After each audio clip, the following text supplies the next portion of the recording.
2026 ఫిబ్రవరి 7వ తారీఖున యూట్యూబ్లో నేను T20 వరల్డ్ కప్ అనేది ఇండియా గెలవటం జరుగుతుందని చెప్పడం జరిగింది. అంటే టోర్నమెంట్ స్టార్ట్ అవ్వకముందే చెప్పడం జరిగింది. అది మార్చి 8వ తారీఖున అది ప్రూవన్ అయ్యింది. ఇది యూట్యూబ్ ఛానల్లో పెట్టడం జరిగింది. వార ఫలాల్లో పెట్టాను కూడాను. మీ కింద డిస్క్రిప్షన్లో లింక్ ఉంటుంది. నిజమా కాదా అనుకుంటే కనుక లింక్ ఓపెన్ చేసి చూడండి. జై శ్రీరామ్. 2022 నుంచి 2026 మార్చి వరకు మొత్తం 20 ప్రెడిక్షన్స్ అనేవి ప్రూవెన్ అయ్యాయి. అవన్నీ కింద డిస్క్రిప్షన్ లో ఇవ్వడం జరుగుతోంది. ఇది నిజమా కాదా అనుకుంటే కింద డిస్క్రిప్షన్ లో లింక్స్ ఓపెన్ చేసి చూడండి.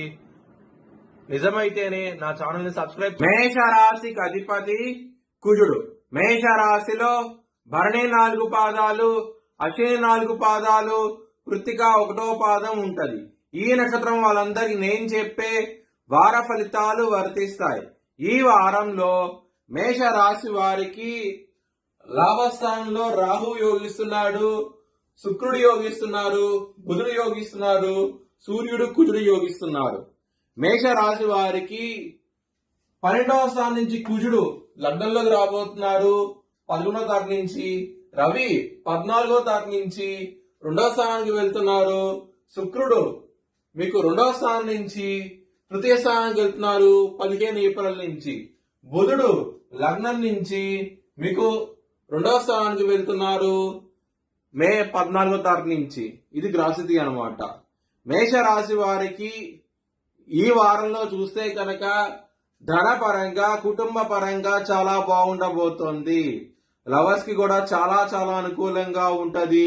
ఇక్కడ పంచమాధిపతి అయిన సూర్యుడు 2వ స్థానంలో ఉండటం మూలంగా మంచి ఫలితాలు ఉంటాయి లవర్స్ కి ఈ వారం అనేది. హెల్త్ పరంగా చాలా బాగుంటది. ఎటువంటి సమస్యలు అయితే ఉండవు. కానీ శత్రువులు మాత్రం విపరీతంగా ఉంటారు. 6వ స్థానం మీద శని గారి దృష్టి ఉన్నది కాబట్టి ఇబ్బందులు పడే అవకాశం ఉంటది. మరియు 6వ స్థానాధిపతి 2వ స్థానంలోకి వస్తారు 15 మే నుంచి. శని దృష్టి బుధుడి మీద పడుతుంది కాబట్టి సమస్యలు అయితే ఉంటాయి. శత్రువుల పరంగా మాత్రం మానసికంగా ఇబ్బంది పెట్టే అవకాశం ఉంటది. చాలా చాలా జాగ్రత్తగా ఉండండి. బిజినెస్ పరంగా పెట్టుబడి ఎక్కువ పెట్టండి. మంచి లాభాలు చూస్తారు ఈ వారం అనేది.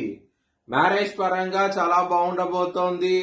సప్తమాధిపతి అయిన శుక్రుడు 2వ స్థానంలో ఉండి మరియు మళ్ళీ తృతీయ స్థానానికి వెళ్తున్నారు కాబట్టి చాలా మంచి ఫలితాలు ఉంటాయి మ్యారేజ్ పరంగా మాత్రం ఈ వారం అనేది. వృత్తి పరంగా మాత్రం బ్యాడ్ టైం నడుస్తోంది. చాలా జాగ్రత్తగా ఉండండి. దశమాధిపతి అయిన శని వ్యయ స్థానంలో ఉన్నారు. చాలా ఇబ్బందులు ఉంటాయి వృత్తి పరంగా. చాలా జాగ్రత్తగా ఉండండి ఈ వారం అనేది. మీ భవిష్యత్ వివరాల కోసమై హెచ్ఎల్ఎన్ జ్యోతిష్యాలను సంప్రదించండి. Please like, share and subscribe my channel.